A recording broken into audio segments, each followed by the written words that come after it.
បាទពុកម៉ែបងប្អូនបាទពុកម៉ែបងប្អូនធ្លាប់ឃើញ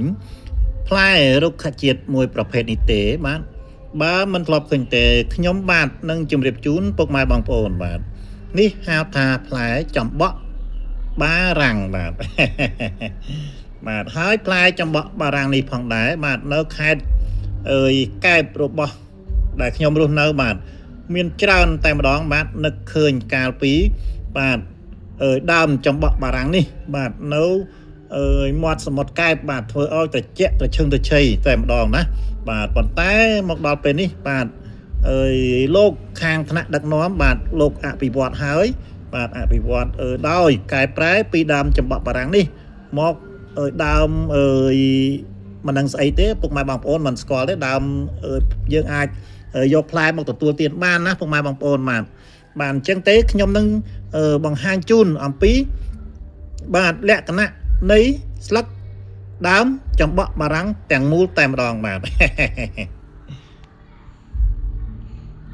តែនបាទតាមពិតដើមចំបក់បារាំងនេះឈ្មោះហៅក្រៅរបស់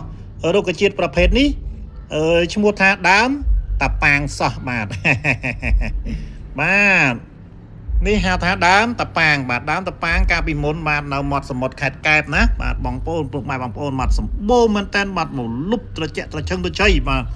ប៉ុន្តែអាចបង្កឲ្យមានសម្រាមបាទជាច្រើនធ្លាក់ចូលក្នុងទឹកសមុទ្រផងដែរណាបាទប៉ុន្តែសូមអធិស្ឋានបាទរាល់ការអធិប្បាយណាពុកម៉ែបងប្អូនចឹងទេខ្ញុំបាទមកជម្រាបជូនពុកម៉ែបងប្អូនបាទអំពីអត្ថប្រយោជន៍នៃដើមចំបក់បារាំងវិញម្ដងបាទចឹងវិធីប្រើបាទវិធីប្រើនិងការព្យាបាលណាពុកម៉ែបងប្អូនបាទសំបកដើមប្រើដាំទឹកព្យាបាលរោគរាគមួលឬប្រើទឹកស្ងោរលាងមុខរបួសនិងរលាកបាទកម្រិតប្រើ12ទៅ15ក្រាមស្ងោរជាមួយទឹក200មីលីលីត្រលាយស្ករបន្តិចសម្រាប់ផឹកបាទស្លឹកប្រើតាមផឹកព្យាបាលគ្រុនក្តៅនិងឲ្យបែកញើសបាទស្លឹកស្រស់បុកឲ្យម៉ត់កំដៅឲ្យក្តៅ